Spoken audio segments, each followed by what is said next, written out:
The book of Matthew chapter 10 verse 5. Go ahead, read. These 12 Jesus sent forth and commanded them, saying. Commanded them saying what? Go not into the way of the Gentiles. Christ commanded us not to go into the way of the Gentiles. And into any city of the Samaritans enter ye not. He said any city of Samaritans do not go. Go ahead. But go rather. Go where? But go rather. He says go rather to the lost sheep of the house of Israel.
Our filthy nature set all our mouths astray. Lord, avenge us, the filthy nations. They point and laugh in our face. They look like what a disgrace, but rebellion was the case. Pray my enemies taste defeat, so sweet on their coming day. Pray the Spirit overcometh my soul for the bombs lay. Pray the Spirit overcometh my soul for the bombs lay.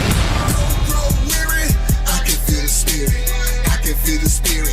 I can feel the Spirit. I see white so clean. We gon' be redeemed. I see white so clean. We gon' be redeemed. Don't grow weary. I can feel the Spirit. Can't you feel the Spirit?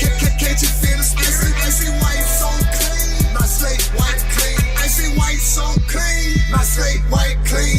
The Most High is my rest, having my strength in my refuge. Taking that power back with a strong hand from the Almighty. Sit down hither at my right hand and watch me turn our enemies into their footstool. Take back the land.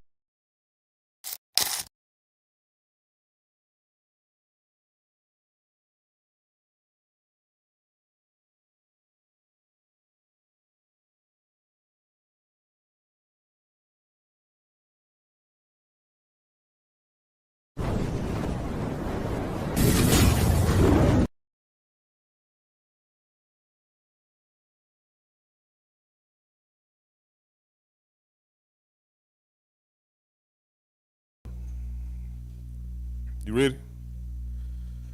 Shabbat Shalom, y'all. It'll pull up that title today for the title of the class. All right, it's the people versus the people. Now this been a long war against the other people, which what we call the fake Jews, the Jewish that stole our identity, our heritage. But let's get into it. Give me Jeremiah 17:4.